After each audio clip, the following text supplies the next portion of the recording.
When it comes to vegetables, I think potatoes are absolutely versatile, and that's why I've featured them in this month's Essay Life magazine. Now, from the magazine, I'm going to make a dessert using potatoes. They're actually orange and saffron scented donuts. We start off with 125 mils of milk, and then we add a generous pinch of saffron. Now we add 20 grams of yeast and about 125 grams of sugar. Take it off the heat and give it a good stir. And we just let that sit for about 10 minutes. Our next step is to deal with the dough. So I've got 450 grams of plain flour, to which I'm going to add a pinch of salt. And then 1 potato that I've riced. If you don't have a ricer, use a masher. I just find with a ricer you get a much finer texture. I've juiced 1 orange, and I'm going to add 1 beaten egg and a good splash of Cointreau. Make a well in the flour and add the egg, like so, and all the yeast. Bring that all together like so, using your hands, and then you're going to have to knead it on a clean bench with a little bit of flour. The texture is very important. We want a fairly soft dough. So if you need to add a little bit more orange juice, then do so. If you need to add a little bit more flour, then do that as well. Really work that so that it becomes a lovely, smooth and elastic dough.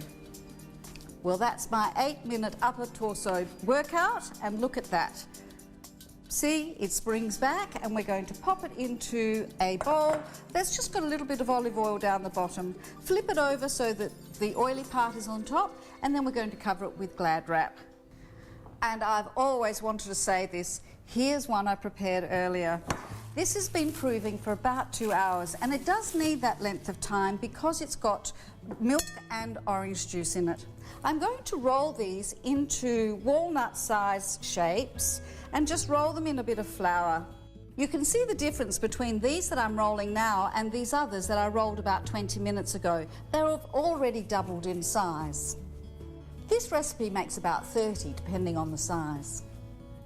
Heat some oil to about 160 degrees. That's not too hot because we don't want the outside to cook really quickly and the middle to stay gooey. Don't cook any more than 6 at a time, and when one side is nice and golden, flip them over. They'll keep on puffing up as well.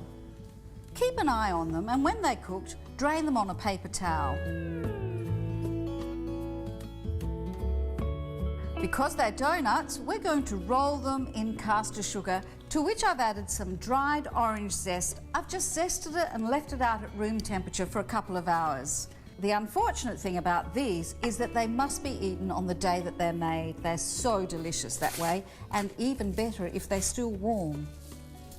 There you go, potatoes with a twist. My potatoes, saffron and orange donuts. Perfect, I think, with a cup of coffee or maybe a glass of Cointreau. It's in this month's Essay Life magazine. Try it out.